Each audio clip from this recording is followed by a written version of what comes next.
This is officially the most anticipated episode of all time for any Amazon seller. Why? Today, we have the number one largest Amazon seller in the history of time. The most sales, a number of units sold, Utopia deals, Utopia kitchen, Utopia home, Utopia bedding, Utopia everything, a Utopia life, because Utopia means the utmost quality. And this man and his organization and his products are of the utmost quality. His heart and his soul is of the utmost quality. A true utopian person who is fighting to get people great products. The number one seller on Amazon, Jabran Niaz. Thank you for being on the show. Thank you, Aaron. Thank you for having me.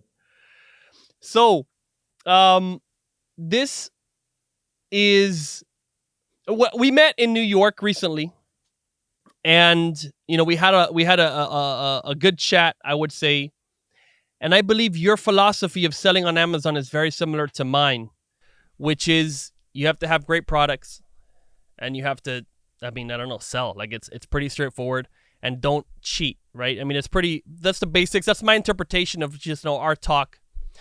But I wanted to go back earlier because, when did you even start selling on Amazon? Did you have any idea of what your company would become and how many employees, and that you'd be the top 10 exporter in the entire country of Pakistan? So yeah, back there when in 2011 when we started, it wasn't planned to be a full-fledged say. It was like a sidekick. You just do on the side. You have a great job and you do something like just for fun, little extra money. Yeah, but we didn't realize that in 12 years, 11 years, it's gonna become like a big giant like this. Yeah, never envisioned, never planned. So things work out well, I guess. Wow. So you started as a side hustle. So what was your day job when you started this? I was in software department in Bank of America in the credit risk. Wow. Bank of America. And could you share what was your salary there? How much were you making at that time? About 120, 130K in that range. Nice. Right. Nice. So Yeah. Bank of America, you're making 120. And did you have children at that time? Yeah, I have 2 children. You have 2 children and had 2 children. You haven't had any more children since. I have 4 children now, Okay, so good. I had 2 children that time, and now Nice. I have. So my hands are full. Yeah. Nice. Very nice. Okay. So talk me through the process of how did you even know that selling on Amazon existed? So I had some goods that I had to get rid of in 2010, and I couldn't figure out how to sell them. They were just some towels stuck in my basement for a few months, and I was a coin collector at that time, and I used to buy and sell coins like old coins on eBay. So we started from eBay in 2010, but when we start shipping goods for eBay, it started to become a big hassle because you get one order, you take it from a big box, you put in a small box, you put a label, you put a tape. It takes like about 5 to 10 minutes to prepare one order, and then if you have 20 orders or 30 orders, it takes like a decent part of your day, Mm-hmm. right? So it was a hustle. So when I did this for a few months, like 6 7 months for eBay, and I didn't want to do it anymore because I can't like waste my time like that. Mm-hmm. I researched and someone told me about Amazon, and I'm like, okay, they do fulfillment for you, so you don't have to do pick and pack. You can just send them your inventory, label it well. So I sell all of my remaining inventory, label it, and send it to Amazon. And I was hoping that I'm gonna do my eBay orders through merchant fulfillment because my problem was that I didn't want you to pick and pack for my eBay.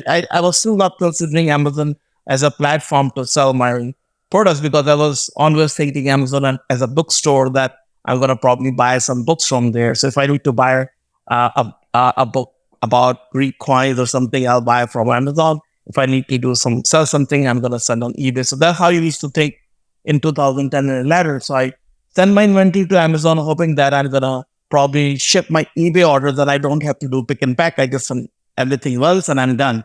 And automatically I created listing at Amazon as well. I mean, I'm like, okay. And then within 3 to 4 months, my Amazon sales start crossing my eBay sales. And I'm like, this is interesting.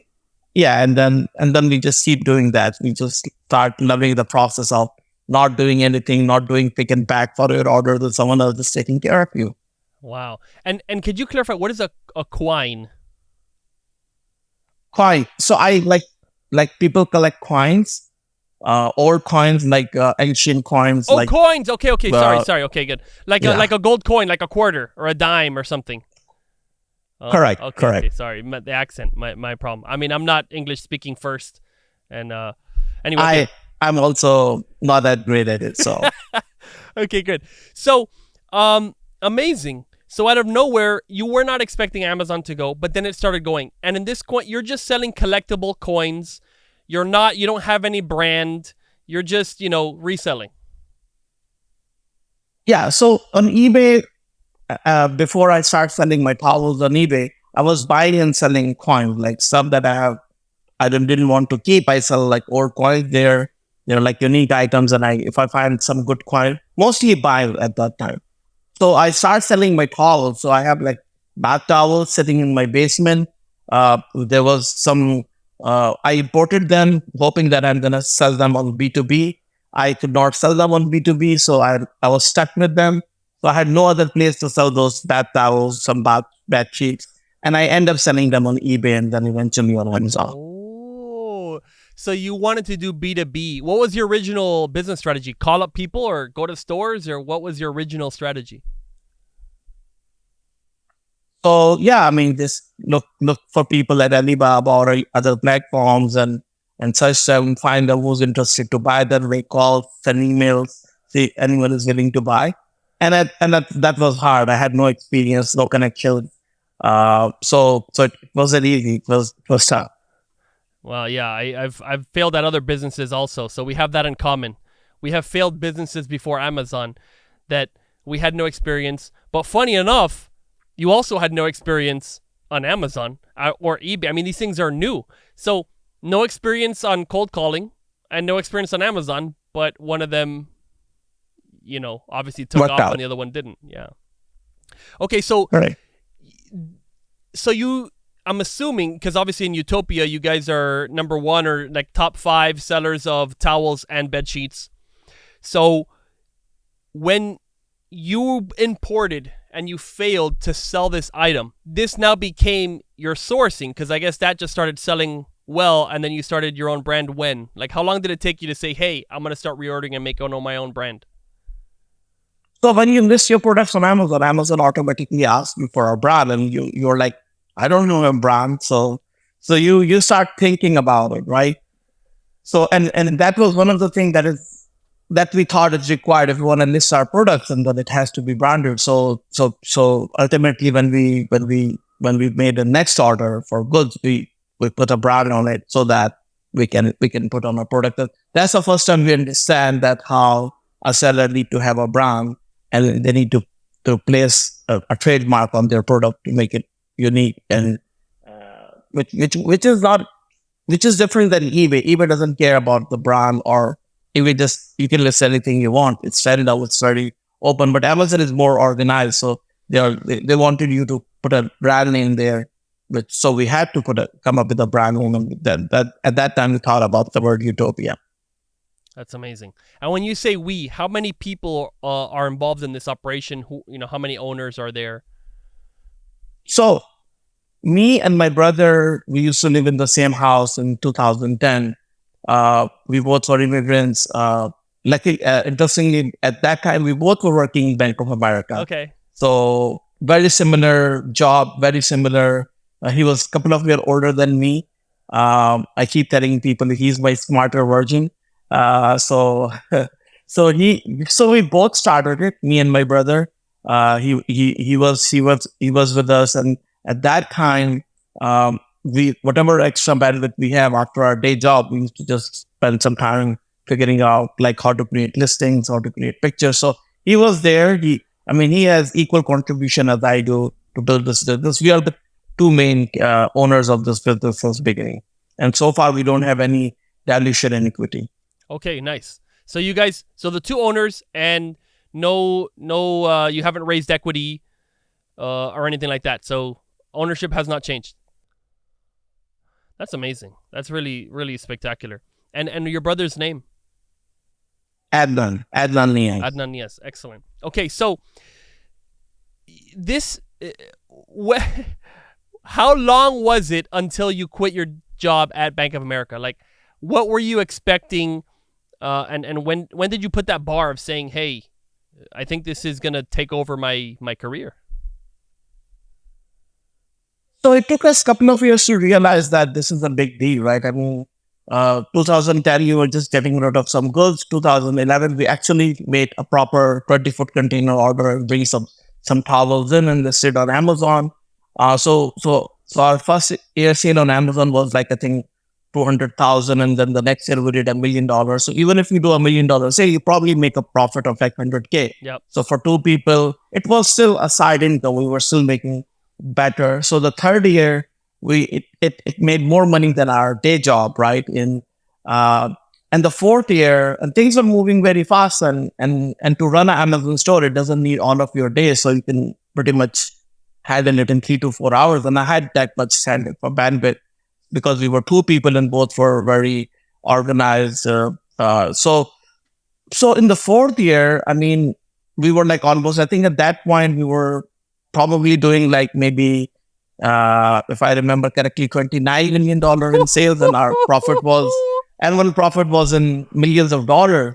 So we were both arguing like, is this gonna keep going? Should we really quit our jobs? I mean, we took a while actually to make that decision, because we never thought that it's gonna keep just growing crazy like this. Because we grow like in the early days of the business, we grow like 300% in certain years. Like we went from like 200,000 to a million to 5, and 5 to 10, from 10 to 29 million revenue year over year. So the growth was phenomenal in our early days.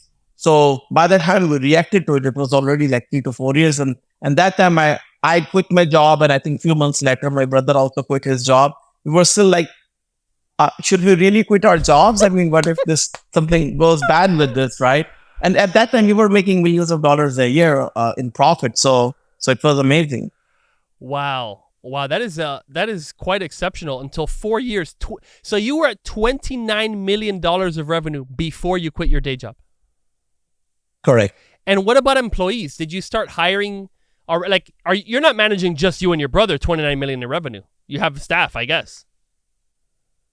So it is very weird and surprising that for until you reach like almost $20 million or $29 million in the fourth year, we had actually no real employees. We had just a couple of people as a part-time, as friends who help us. We pay them a little bit, but we didn't actually build a team. And one of the reasons was that Adnan is a very gifted software developer. So let's say if Amazon, we need to do integration with Amazon, eBay to do merchant fulfillment, he's gonna write a code in a couple of days that a normal team will probably take like 6 months maybe to write a code like that, and he's gonna probably write in a couple of days. So we were both software developers with more than 10 years of experience in writing software. So we build dashboards for supply chain, we build dashboards for profitability, daily sale, other indicators like listings and stuff.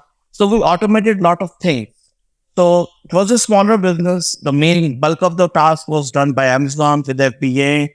My father used to help. I mean, he was retired, but he used to spend a couple of hours here and there, help us like in planning the inventory or supply chain. But between me and my brother, we used to spend 2 to 3 hours, 4 hours in the evening, just look into stuff.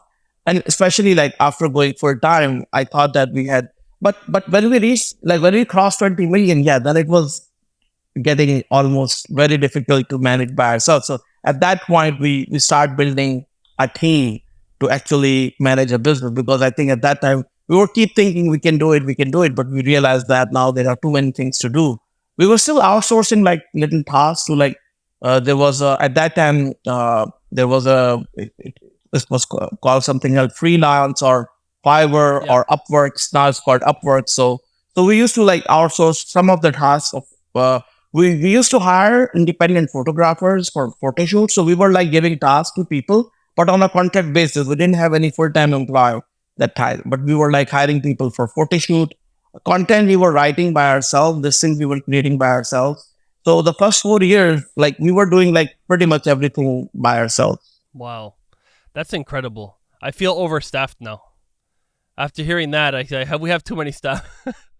That's unreal. But okay, were all your products at this time? Was this China, Pakistan? Where did you source your products at that time before you went full time? So in early days of our business, we had some experience. My father had some experience in with towels, so we started selling bath towels and all kinds of towels, right? So we were selling those, and then we felt that we need to sell something else. We're just selling one commodity and pretty much have a decent market share at that time in towels at Amazon. So we were like, so we start selling each and every kind of towel in first 3 to 4 years, 2 to 3 years. Then we start importing like bed sheets from cotton blend bed sheets from Pakistan. But after fourth year, we realized that uh, if we need to buy something, China is the only place to go. So when we start trying to procure more things, we couldn't find any other place to source. So then we realized that if you want more products, if you want to sell more variety of products, if you need a big range of products, if you want to broaden your spectrum of products, then you have to go to China. Okay, so the towels at the beginning, that was Pakistan. Correct. Okay, so Towels, and so then the first 2 3 years towels, and then bed sheets after third all year Pakistan. from Pakistan.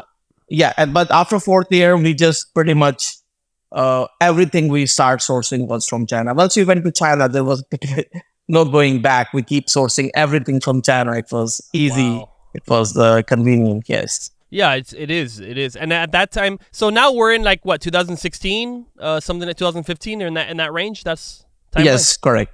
Yeah. Okay, and so that's when I started selling. So I came in at 2015, and so now you're like way ahead. You're sourcing in China, and what about your team? So you said you started hiring. I know now you have a lot of staff, right? And you hire a lot in Pakistan. You do manufacturing.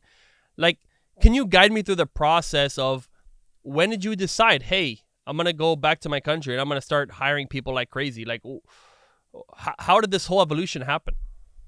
Okay. So since I was from software background, and people in software background always look outsourcing as an opportunity, because there are a lot of software jobs in India. There are a lot of software jobs in Bangladesh and Pakistan and that region. Probably most of them are India, but there are little bit in Pakistan and little bit in Bangladesh, some other countries in South Asia. So we were inspired by that as a software developer, that you can outsource software jobs. So let's say if I want someone to make a small piece of software, if I give that job in USA, it's gonna probably cost me maybe, let's say, $100 per hour. But if I get the same job to probably maybe a relatively less skilled person, but still a decent person in Pakistan, it's gonna cost me maybe $10 per hour or maybe less, right? So with that experience in technology industry, naturally we thought that rather than building our team in USA, which is going to cost us a bit more, we start building like started with a team of 4. I think the first year we had a team of about 20 people at somewhere between like 2015, I think, if I remember. So we started building a team of about 20 people over there. We had a small office, a small manager, and we hired like fresh graduates so we had a vision that go to the best schools and hire the best kids, like the top 5, top 10, the gold medalists, the second. So we try to hire the best people from. So Pakistan doesn't have the quality of resources like other countries. But if you in any country, if you go to the top schools of that country and try to get the best kids from there, you probably get a little bit better quality of people. So we did that. So since we were aware of those schools and we were aware, and no one knew nothing, no one was skilled in digital marketing. So there was no point of hiring like a 10-year experienced person, ask them to work on Amazon because they doesn't know anything about it. So we trained those people. So we hired the smart people. kids who were very talented, and then we trained them, and that helped to some extent. Like that went overall well. If I do it again, I'll do it differently. But that's how we start building our team locally Okay, over so there. and you said gold medalist. You mean like the top of the grades or the top of like athletes or what kind of? How did you identify the So best kids? so over here, I'm on the Olympics and gold medalist, but over there, if you are like if you top your school, if you top your like if you get the highest grade in a college, they award you like a first award, like a silver medal or a gold medal or a Okay, bronze medal. okay. So So for it's a grades, different top of culture. grades. Toppers, yeah, the toppers of those from top schools, the top 10, top 5 kids. So we targeted those, try to hire some of those in the early days, like mostly targeted like top schools, and then interviewed many kids. We find some good kids, we hire them, we train them. Some of them sick, some of them didn't, but we had a relatively better lot to begin with, and then we trained them, and then that's how we start managing an offshore team that was working for us. And who did the hiring directly? Who made the hiring decisions? Me and Adnan did most of the interviews, and then when we hire some people that we believe we trust, that they interviewed some profiles, but maybe we do the final interview, or if we feel confident about the interview, or we let them hire it, depending on the position. So, Okay. so yeah. So we I mean, if a kid already like a top 5 kid in a good school, I mean, is likely to be all right. You can take a bet on him. So Nice. And did you fly there? Like you had the office physical, and did you like recruit people to come and move to where you were? Or is it small enough they could commute? Like, did you have to recruit people from schools far away to come and like move close to you in office, or you did remote, or what did you do? So Karachi is a big city over there, and there are many top schools over there in the same city. So we just wherever there are most of the commercial buildings are, we rented a space there where most people are comfortable traveling, so commuting to, and so we didn't have to like I didn't travel. I was here. We just built a local team over there, and they just had their own HR, their own admins, their own cleaning staff and everything, uh, and then about 20 kids working in an office. Wow. So, and you said you would do it differently if you did it now. What problems did you encounter that you said, hey, maybe this was not the best, or why would you change it? So I find certain challenges with fresh graduates. It's a problem everywhere. So in early days of our business, we hired fresh graduates, and some of them were really good. But the problem with the fresh graduates is even still we have the same problem with them. They don't have any point of comparison, right? They think that this is a company, and maybe this other companies are like this too. So even if you give them a quarterly raises, a quarterly bonuses, even if you spend them money to travel international, go see the trade shows, and even if you be like the best person in front of them, they don't have any point of comparison. They think that probably every company is like this. And also they have their own goals. They want to do MBA after doing a job for 6 months. They want to probably work in a major corporation, because we were still considered a small company. And let's say they get a job in IBM, or they get a job in a big company. They were like, okay, you know what? Let me just switch. And you have done a lot of investments on them. Like you have trained them, you have made them travel, you spent thousands of dollars on their training.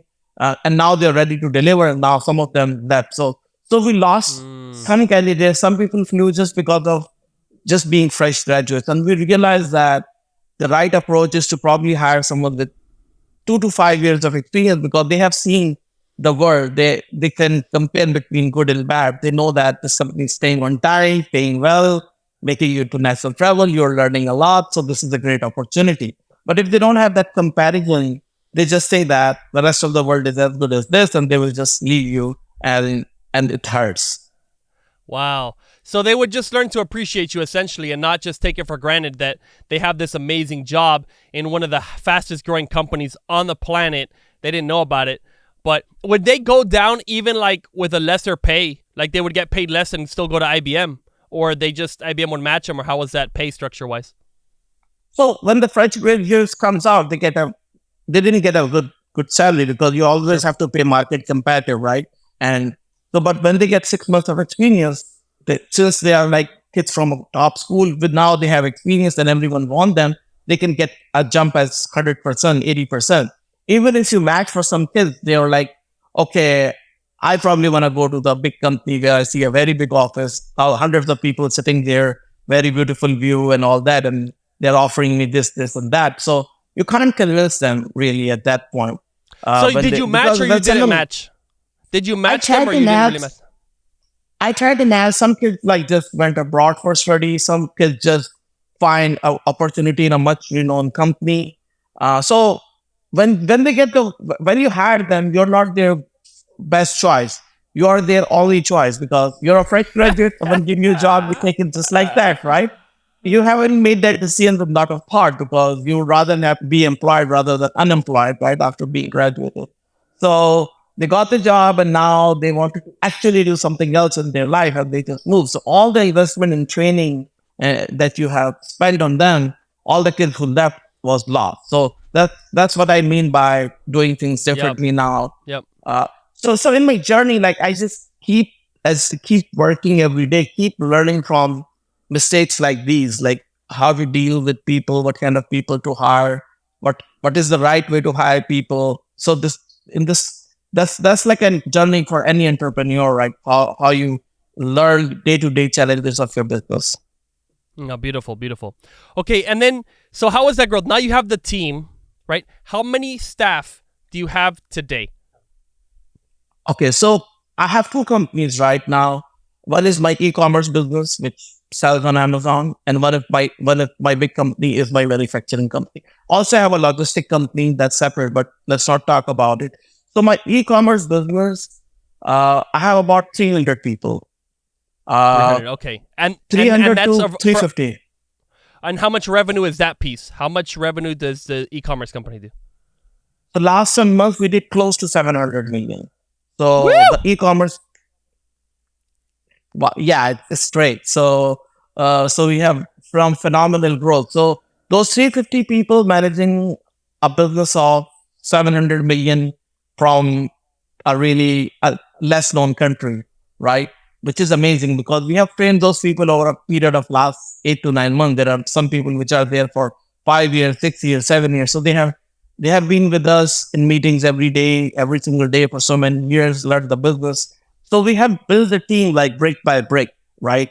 So we have built like, and I think if you see as compared to other companies, if you see number of people as compared to revenue, I would say we have far less people than others because we use Yeah. technology a lot.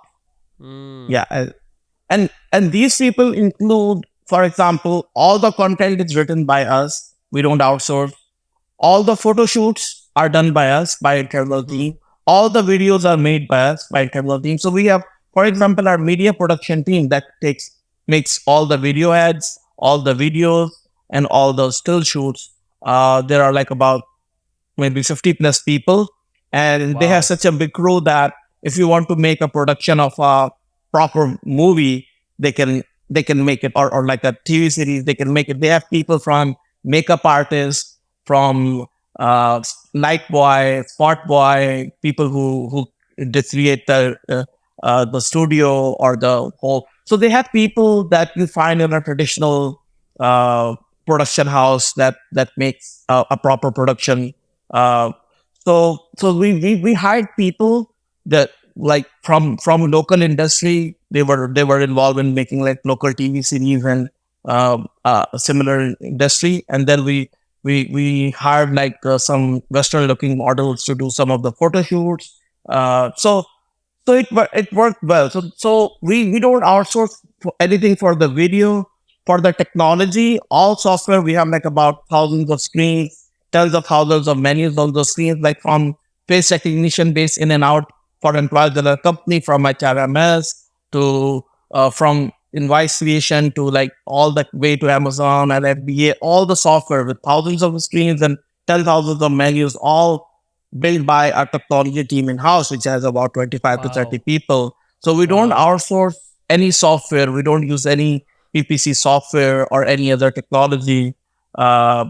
for So okay, that, so right? just to just because that was a question. Some a listener asked the question: what software do you use? You use nothing. You use no like I don't know, Helium 10, Jungle Scout, Feedback Wiz. Like you use absolutely no other person's software than your own. Is that the answer?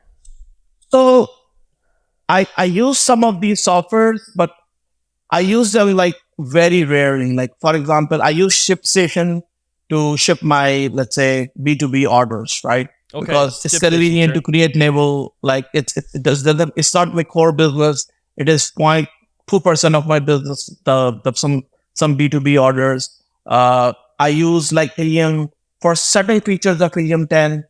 Some of the people use, but they use probably once a week, twice a week. They don't use it on a day-to-day basis.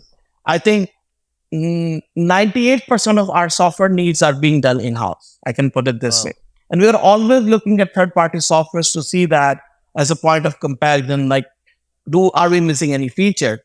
Because every 2 years, 3 years, we see, okay, this is a software that gives you FBA, lost inventory refunds, and this is the software that gives you that. And we analyze the software, compare with our software.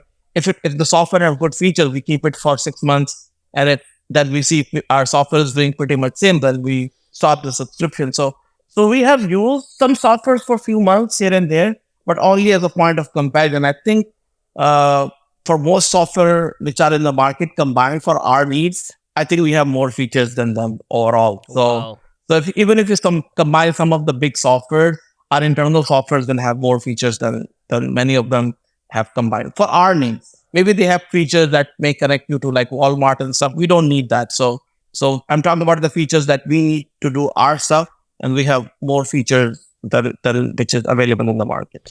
Wow. And okay, that's amazing. Sorry, so I stopped you. We're talking about now the manufacturing. So you have about 350 people in Utopia deals, which is 2 million revenue per employee, and that's majority of people are in Pakistan.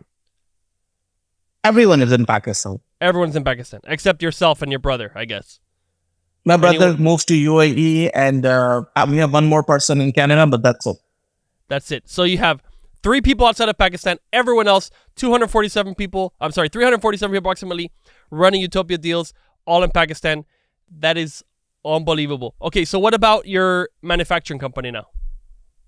Okay, so about 4 to 5 years back, when US imposed extra tariff on China, we were like, okay, like they have started to say that they're going to increase 15% tariff on China, 25% tariff is going to be increased on more items, and we were like, it's going to impact our business. And at that time, we made a strategy to start building our own manufacturing in Pakistan. So 5 years ago, we decided that we're going to make our own manufacturing in Pakistan. And the reason was that from China, there were consistent issues of quality, like they put the wrong barcodes, they put a barcode of one product or another, they probably don't match the colors correctly, they don't do the quality assurance correctly, they don't make shipments on time.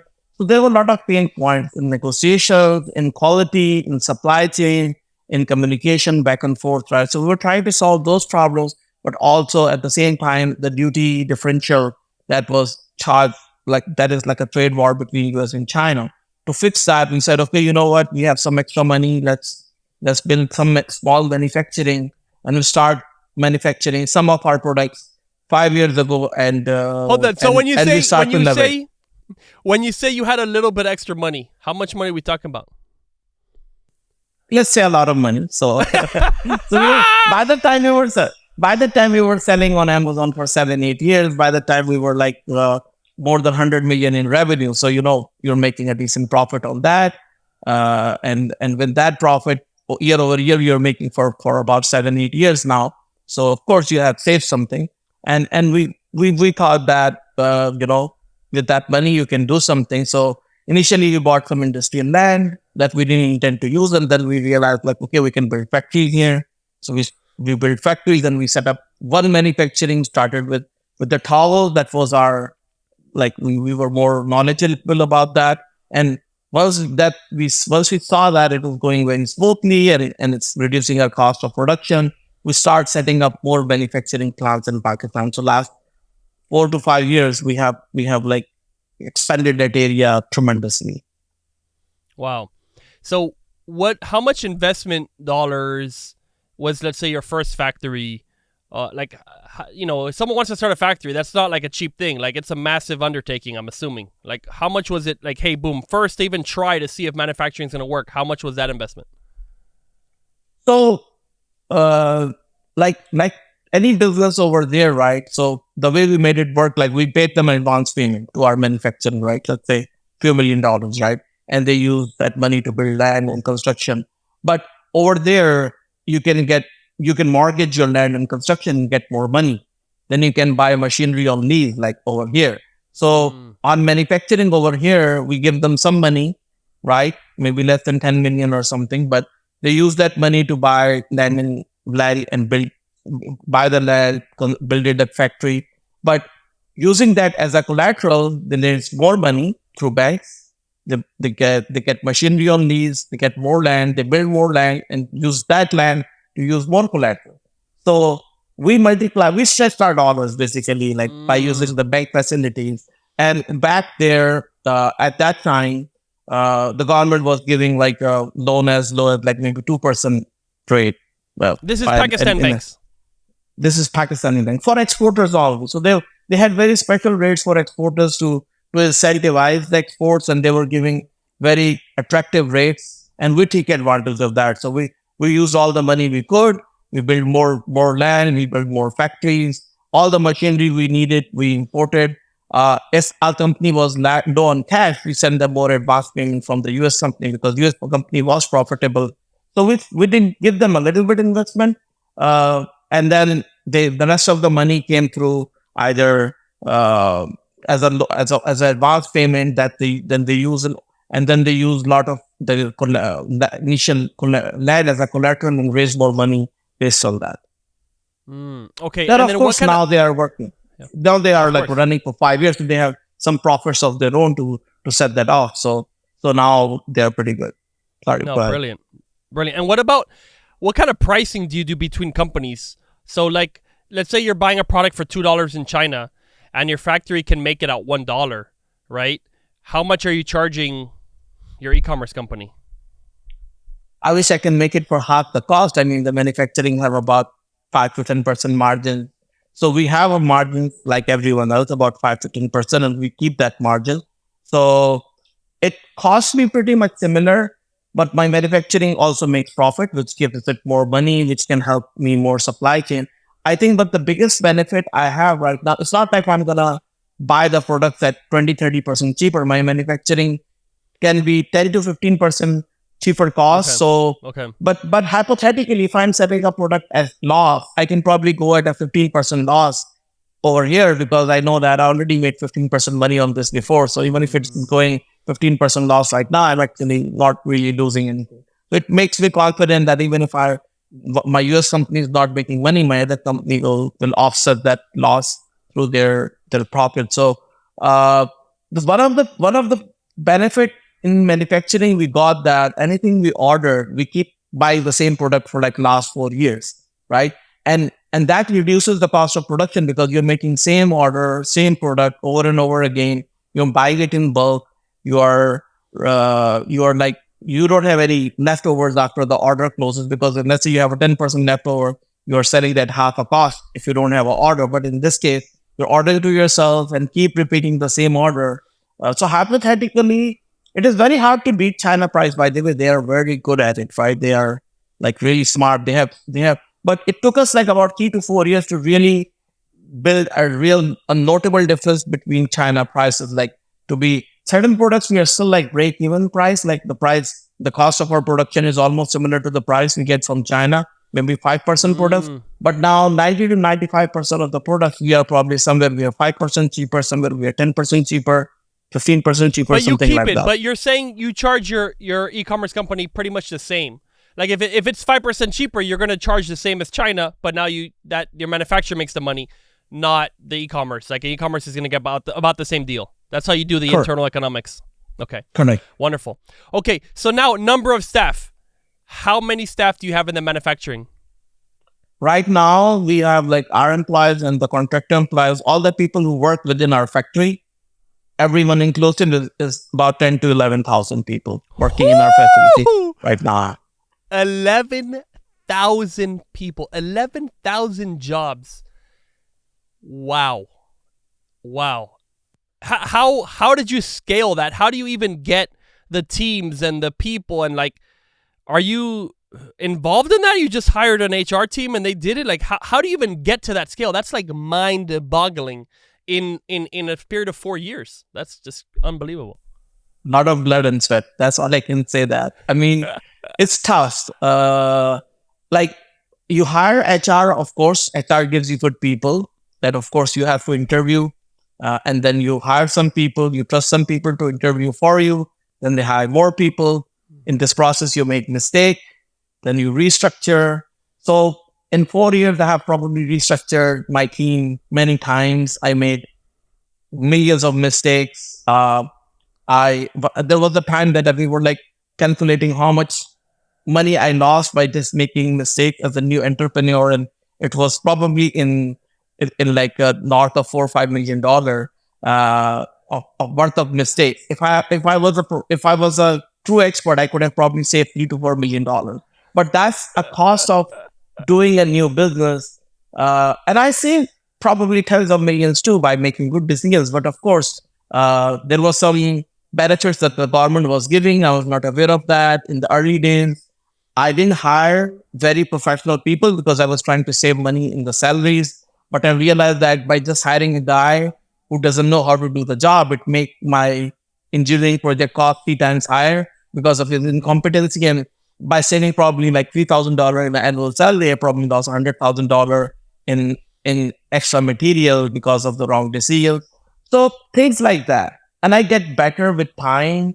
I get a lot better now. I mean, I'm probably like the only company in the world who's making 40 different kinds of products within the same manufacturing facility. We make like all kinds of products. Like we make shrink wraps. We make we make shrink wrap. We make elastic. We make zip. We make carton tape. We make carton. We make poly bag. We make zips. Wow. We make zipper bag. We make swing thread. So we make care labels, insert cards. Like we make every accessory in house. We have our own carton plant. We make waterproof bedding. We make non-stick cookware. We make cast iron cookware. We make stuff that has nothing to do with each other. Like in your entire life, most people just manufacture one thing and they still don't know it very well.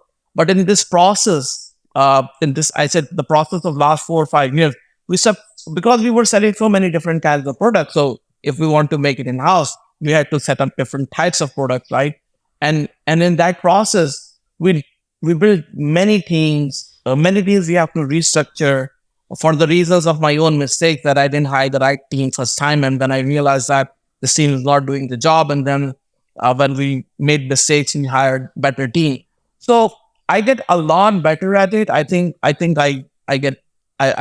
very happy where I am right now. But there's no easy way. You make mistakes, you learn.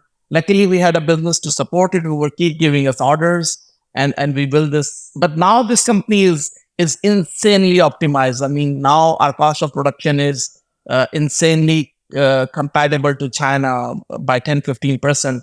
So this what we have built is amazing. Wow, that's absolutely incredible. And you shared with me something about the exports of the entire country of Pakistan. Now tell me, how many people are in Pakistan? What is the export? And where are you on that list of exporters? So last year we were like top 16th exporter in the country. Our target is to become top 10 exporter this year. Maybe we'll end up 11, 12 maybe. So we started 4 years ago exporting, but any company in the list of like top 20 or 30 is at least like a 50-year-old company over there.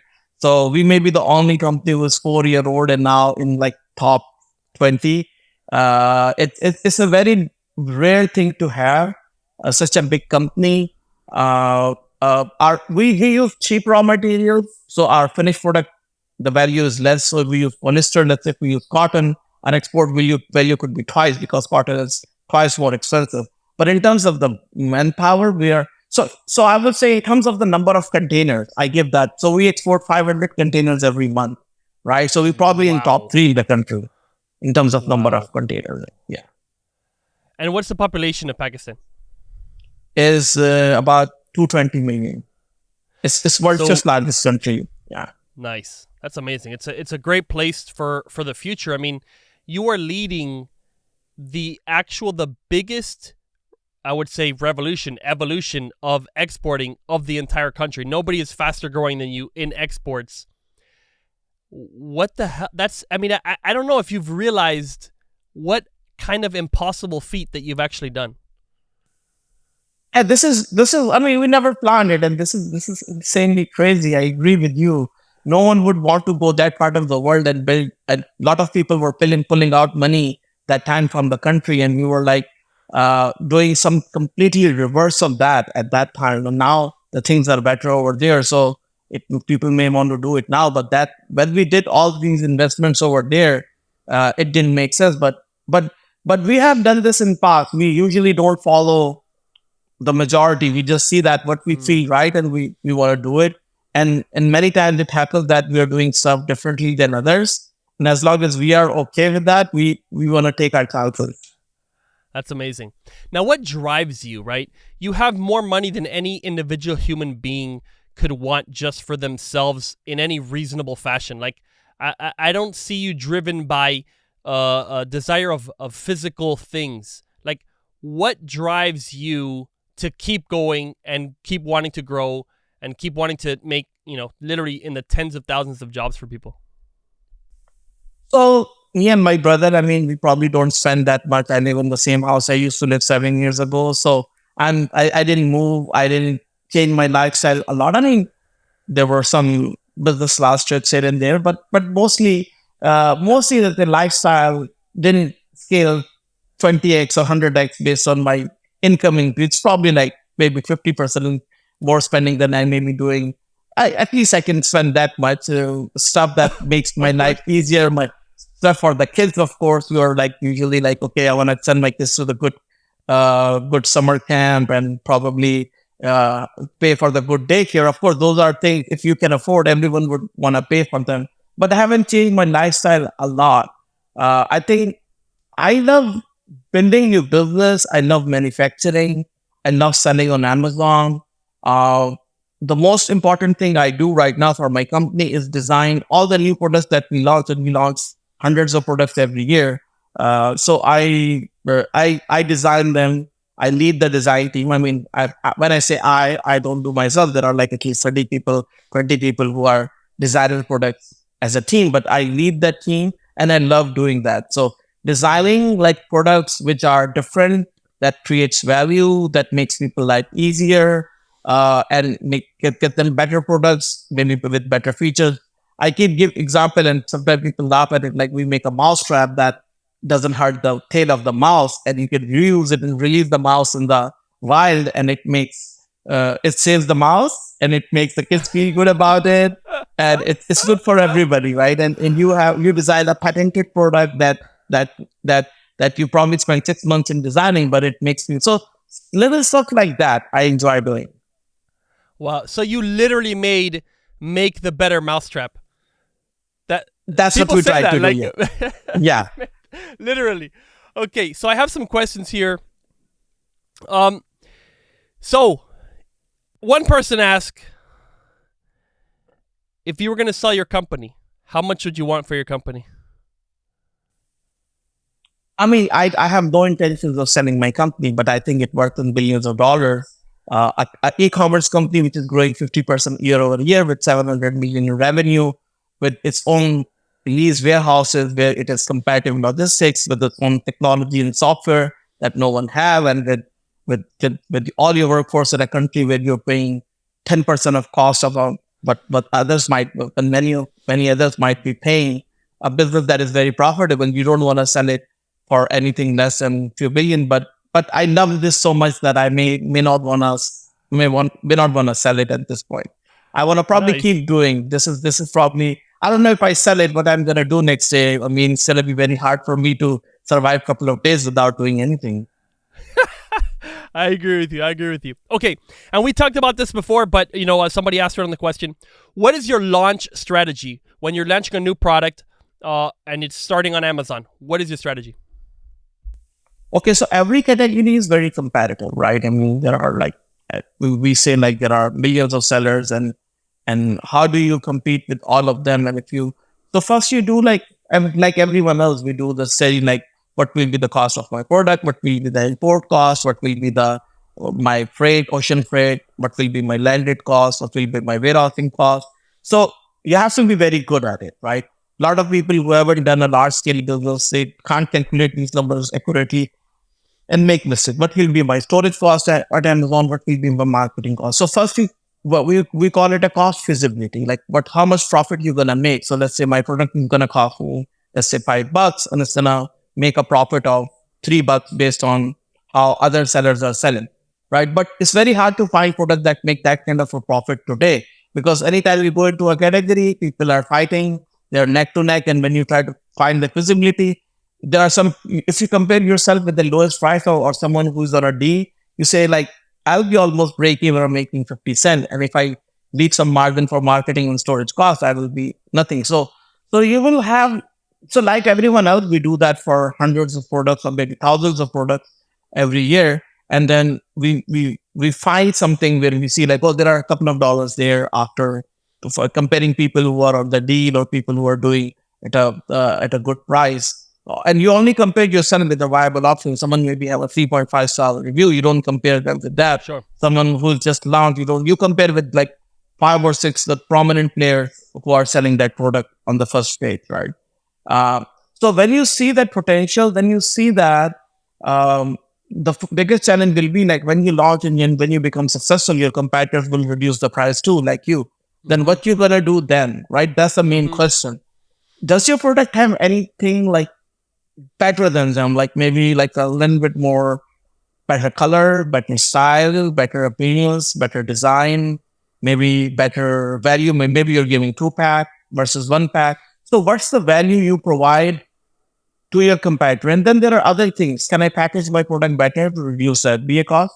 Can I maybe when I go in a bulk and I know that I can reduce the buying price by 10% and I can build my margins from there. Maybe I move the manufacturing to a different country and there is like a 25% duty on this product, which I'm going to save later on, but let me launch it like from China right now and pay the 35% duty. But I have so you have to have a strategic advantage, a competitive advantage, a USP, unique selling point, something other than just a basic, but plain vanilla product. A copycat product will always be a very high risk of losing money at the end or failing. A product with some strategic depth, a competitive advantage, a USP, have a high chance of success. And like very common mistakes people do, number one, in sourcing, right? They try to find a product that they have never sourced before. And sometimes they source 20, 30, 40% higher price. And once you do that, you're doomed. You can't recover from that, right? The second mistake they do is they buy a substandard product, right? It's a technical product and you think someone is like selling an air fryer. Air fryer is a very complicated product, right? The button feature is as complicated as some of the most complicated things out there, electronics and things like certification. Yep. And you buy from like a really cheap supplier who probably give you $3 cheaper, but he never sold any units. So his product is not, because each product goes through a cycle. Each complicated product goes through a cycle. Like someone is selling an air fryer for 10 years. He modified his product 15, 20 times and fixed all those defects versus someone who's new and have all these defects in his product. So you're buying from someone who doesn't have so much experience of selling that design. And now you're stuck with them. And when you launch, you get 3.5-star reviews, you're out of business, right?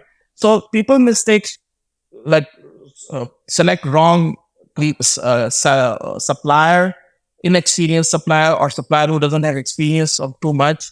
They buy product at a higher price because they don't have experience in that niche or industry. They don't know all the suppliers. They don't go to the trade shows and they don't have competitive price. You just ask someone Alibaba price and that price could be off. The other things could be for complex products. The China sometimes like don't put the right parts, accessories, and then you get bad reviews and it hurts you. So things like that. Other mistakes people do, commonly in designing or launching their products is they make mistakes and they don't keep enough room for marketing costs, for storage costs, for all other, and of course they have to keep some cost of things going wrong, their operational costs.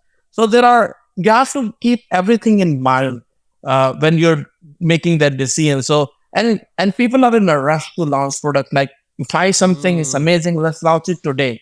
I mean, we have spent sometimes a year on a product, and we have ordered samples from USA, we have ordered samples from China, we analyzed them, we tested them, we used them, we tried them, even like we slept with them, like with a pillow or a comforter or a bed sheet. Like we spent like 1 year, and then we decided we don't want to do it. Wow. Right? Right? I mean, there is one product, for example, like everyone's favorite product, the Stanley or whatever those Oh, the yeah, Mazda the tumbler. tumblers, right? And 6 months ago we decided we want to send it. It was the super hard product, and we made very unique design, awesome pictures, print them 3D, design them, and when we were about to launch the product, we did a final checkpoint, and we were like, market is flooded with competitors. No one is making money right now, and there are competitors who are selling it for 10.99, 11.99. There is no opportunity right now. We changed our decision after 6 months of extensive working. We have like a whole series with 8 styles in a collection, beautiful bottles Wow. that you will love to see, unique design, patented design. We had special mold for that. With all the effort, 6 months, with maybe like thousands of dollars of investment, of manpower, research, like dozens of meetings. And at the end, we decide we don't want to sell it, right? It's very important that at any point in your sourcing cycle, if you are not comfortable, you can always fix it. Just change your decision. Just change. If it doesn't make sense today, maybe it was making sense 6 months ago, but now it's not making sense today, then probably it's best for you to, you probably haven't lost because you haven't ordered like maybe 20, 30,000, $40,000 of inventory yet. So you can still pull back, right? Otherwise, rather than losing five or $10,000 of research and other money, now you're going to lose $40,000 in inventory, maybe more. So you can still change your mind, still and decide. Things changes with time, and take your time to design products. Like it's not something you're gonna design in a day. It may take you like weeks and months. You probably a very good customer of a product. Like if I'm like a very good user of tumblers and I've used dozens of tumblers and I use them every day, then maybe I can design a good tumbler, right? So to and sometimes many people are designing the product that they have barely used it, right? They don't know that That's true. in and out of that product, right? So I would say whatever you want to design, use it extensively, use it in your daily life. Like try to understand these are 6 different kind of tumblers. What is good about it? What is bad about it? Does it fit in my car? It looks bad or too shiny or whatever. So understand those minor details, and then you may get good at designing a product that you really want to sell. That's amazing. Okay, and then let's say you pick that product, then what is your strategy to do the launch? Just put a product on a very good price, and then sell it. Simple. Maybe put it some break even or even lower if you need it. Then yeah. I mean, in the beginning, the prices that I do most different than marketing. Yes. That's the key. So you put it break even or lower, and then you just put ads on Amazon. This is it, right? There's no other secret sauce. That's what you're doing for launching a product. So any third party like Facebook or TikTok or whatever, if you want to, I don't think that it works on majority of the products, right? I mean, there are certain products which are gonna do well on TikTok, like cleaning mop is gonna do well on TikTok, right? But not everyone is gonna sell a cleaning mop, right? So there are some products that you used to see. Remember those TV products you see on the TV ads, like As seen on TV. as seen on TV, exactly. So those kind of products may do well on our TikTok as well. But if you're not selling one of those products, and just pick their best selling products on as seen on TV, they will also do well on TikTok. But if you pick like other 95 to 98% of the products, they will not do well through these platforms. So if I'm gonna advertise a bed sheet on a Facebook or a TikTok, no one is gonna care. But if That's the true. fidget spinner is the first thing that just came in, and I'm just showing you a fidget spinner as you're seeing it first time, and it's lighting and it's amazing and it's crazy, then it's gonna convert from a TikTok, right? Because that's how you're gonna get the traffic. So it's, unless you have something like really amazing, like that blows your mind, you can penetrate it from TikTok or Facebook. But someone is saying like my product is like a miracle fabric, it's gonna cure something, right? A claim that you cannot make on Amazon, right? A false claim or a doubtful claim, right? That you don't want to make. Amazon is not gonna let you make that kind of a claim, right? You can make that claim elsewhere and then get your customer. You can get them to your own website or Amazon. But any marketing budget you're gonna spend on, in my opinion, on a Facebook, Google, or other platform, it's gonna give you a very terrible cost, and it's not gonna give you keyword ranking. And if it's not gonna give you keyword ranking, you're gonna probably lose more money. So ACOS, even if getting 100% ACOS, which means that you lose everything, is hard for traffic coming from other platforms, and you get zero That's keyword true. ranking. So and for me, it's like all loss. Okay, and so I remember when we spoke in New York, one person asked you like, "Hey, like, why don't you do giveaways? Giveaways are really good." And I forget exactly what your answer was, but I thought it was brilliant. So what's the deal with giveaways? I mean, I'm assuming back in 2012 or 14, when you could do giveaways legally, you did giveaways. Did you do giveaways back then? And then when did you stop and why? There was a platform like AMZ something, and then it was all about giveaways, and then every seller was doing giveaways for new product launches. I think 2016, 17. And then I think in 2018, Amazon banned it, and I think they made a new policy that you can no longer incentivize the reviews, right? So those were different time, but I think after 2018, if you incentivize the user for a giveaway, Amazon is very proactively looking for. So if you have a customer, they give them a refund, or if you give them a compensation outside of Amazon, and if Amazon finds one order, they track that customer, they look all their orders, and they blacklist all the products against that, right? So I think it's a terrible idea. And one of the risks I see with the seller with that, it actually is a big risk for a seller as well. For example, you have a terrible product, right? And you spend initial inventory, $20,000 for initial inventory, and you probably give a giveaway and probably get like 55-star reviews, right? But your product actually deserves 3.5 star because it was a terrible product.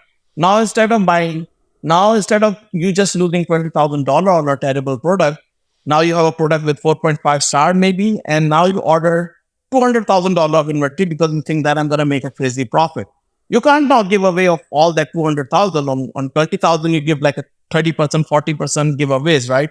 Now you can't give all your inventory again on giveaways because now you think I'm going to make profit, and now your product very quickly drops to 3.5 because that's how it was. Now instead of losing 20,000 that you would deserve to lose, now you lose 200,000. So that happened to a lot of sellers. Those fake giveaways actually ruined a lot of sellers and a lot of their money because it was a fake information for themselves as well, and it was the wrong information to make a decision. So if the product is not gonna win on a merit, it's not gonna win in the long run anyway, right? It's a big risk for you as well. So so that happened to many sellers at that time. Like they build a product with giveaways, and then they have a real life selling experience. Then when they start selling hundreds of units and people start pounding them with negative reviews, those products just lost the market share, and they were out of business. So right now there's a wine program. It gives you 10, 15 relatively good reviews. And I think that's more than enough for a product to kick off. I agree. Thank you for sharing that. That's so smart. I mean, hello. I agree. I couldn't even agree more on that. Now, what about the ads? How do you manage the PPC? Are you involved in PPC at all? And like, how much do you guys spend? What are your tacos? So we spend about 3 to 4% of total revenue on ads. It varies from product to product. Yeah. Because I believe that if your offer is good, you don't have to market it as much, right? So let's say I'm giving a T-shirt for $6, right? In a physical store, right? Yeah. It's in the front. So everyone is gonna just see one. They're gonna numb the price and they're gonna grab a couple of them, right? Let's say I'm gonna list a T-shirt for $40 now, right? I'm gonna put ad everywhere in the city. Like I'm gonna increase my budget by 100x, right? No one is buying. Maybe one or two people are buying, right? So the ad without a proper pricing doesn't work, right?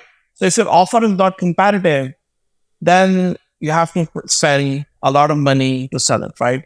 And and some sellers can do it. Like some sellers, like someone is selling a $50 pillow, and they have worse review than me, and I'm selling the same better pillow with better review for $22. But they're able to do it. They're able to survive so far. I mean, it blows my mind.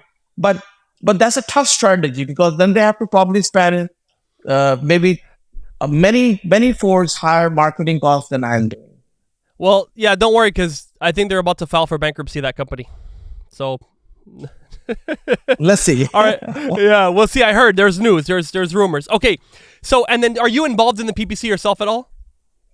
Everything. I mean, you can't run a business without knowing every important aspect of it, right? So from the day one, I was involved in like what keywords, how to list keywords, what are big keywords, what are small keywords, what's the strategy for big keywords, what's the strategy for small keywords.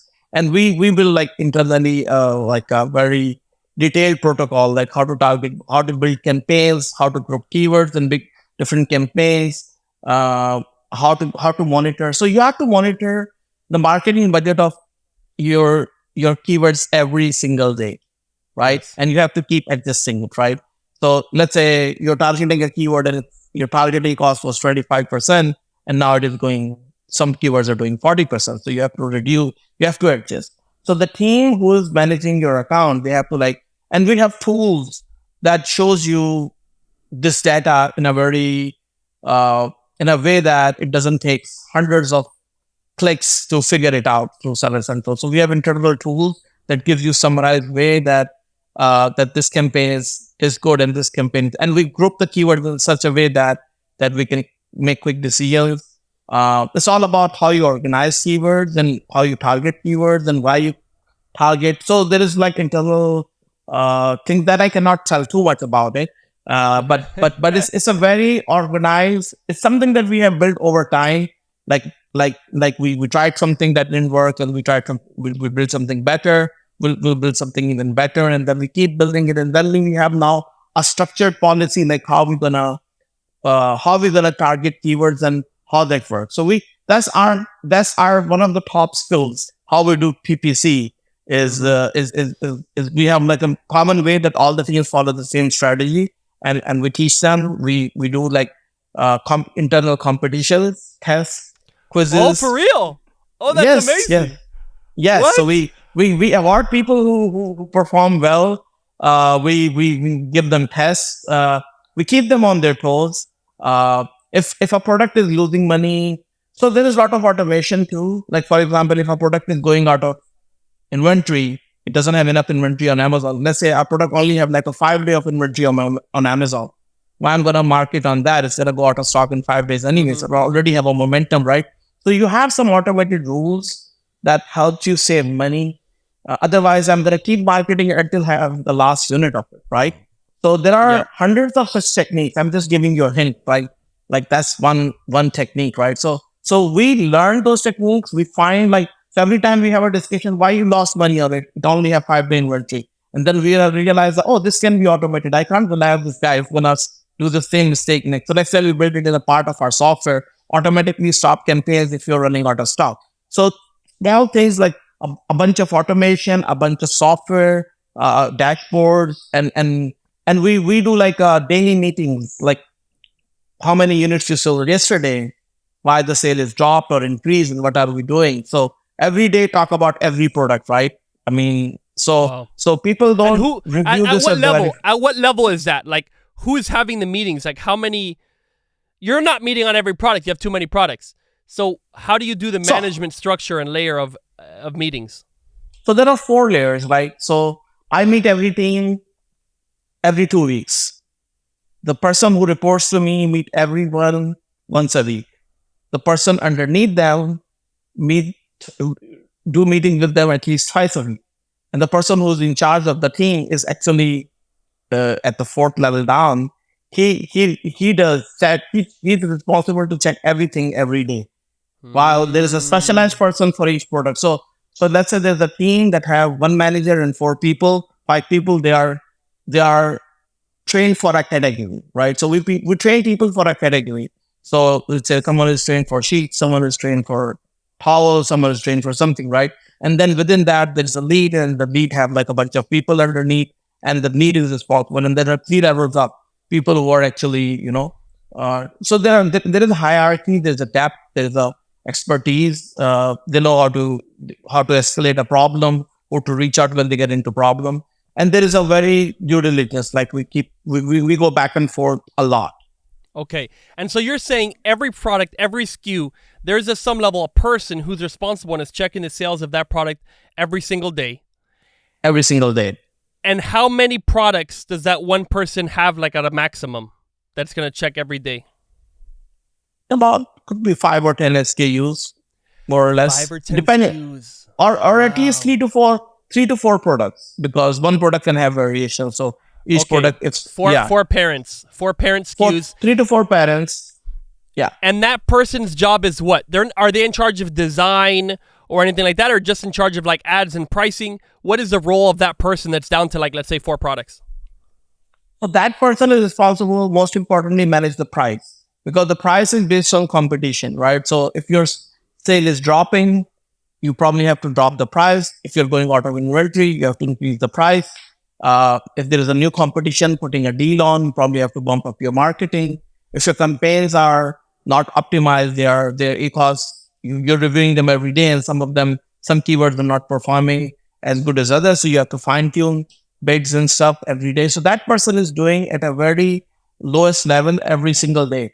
So if anyone price and ads and price, and looking at the market, that level that's down to those 4 products, that's what they're doing mostly.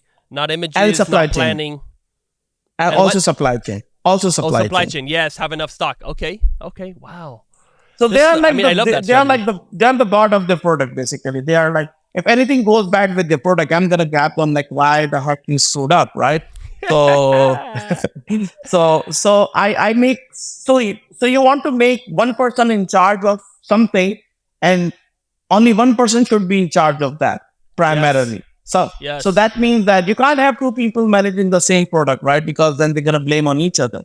They can have a manager who's managing 4 people and look and say, I can oversee their work and see if they are like, if my product was going out of stock and someone didn't increase the price, he's gonna ask them, why didn't you do that? So he's gonna question them when reviewing their work, right? But there is only one person. They know that it's my job. If I go on vacation, I need my backup, but 24 hours a day, 7 days a week, this is my product, and this is it's my job to put deals. It's my job to manage supply chain. It's my job to make sure that the inventory is coming in fine. If there is any delays, I have to manage my price. So everything about that product they're doing. That's amazing. And so when it sounds like if you have one person in charge of, let's say, 4 products, but you only have 350 staff, you have 700 million sales, like, that must mean a lot of people are doing this job, right? I mean, what's your number of total parent ASINs or SKUs? There are different countries and there are different. So we have about close to 100 people who are doing this job. Wow, that's amazing. Wow. So really, it's 1/3, almost 1/3 of all your staff. Let's leave this one last question here. One person asked this. Okay. What was the lowest phase of your life? You have bad phases in your life all the time. Amazon send you account level warning and you're like depressed, and you have to face account suspension maybe for something you haven't done anything. Like things happened a few years back. With pretty much every big seller, I probably faced once or twice in their lifetime. So it took Amazon a while. So yeah, those were like some low days. Yeah, I can say that. Nice. Okay. And then not like before the business, before anything, any like struggles, or really the worst day was when your account was suspended. That's pretty low. but Yeah. I guess there's nothing from earlier that was bad. No. I mean, when recently my family was bankrupt, and me and my brother was earning money for 4 years to pay that off. So we have seen tough days. I mean, the life was tough when I was a kid back home in Pakistan. I mean, when I came here only 18 years ago. So when I came to this country, I looked for a job for 6 months, and I get close to 100 interviews. Every time you go for interview, you didn't get a job, and it's miserable. So yeah, I mean, like everyone, I was working in JFK for security for about 2 to 3 months. I mean, you do a 10-hour job on your shoes and standing all day, and your feet hurt.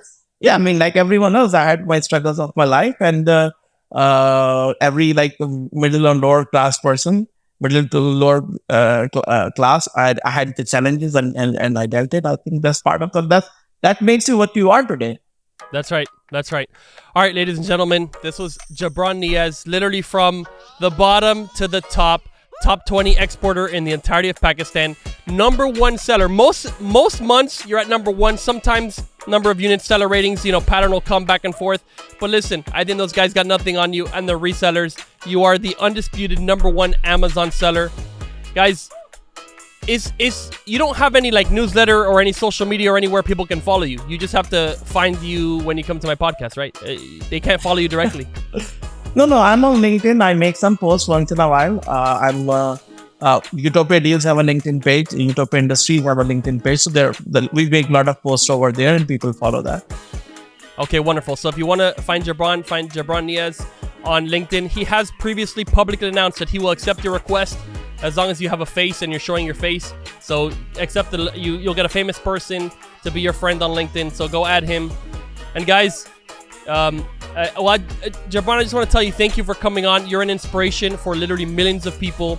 You're setting an example that you can come from nothing, literally provide over 10,000 jobs, change an entire industry, inspire an entire nation to know that they can actually do something in e-commerce, build their own business, and become successful. So thank you for everything you do, and I'll be very happy to have you anytime back on the podcast. Thank you so much, and thanks for having me. Appreciate it.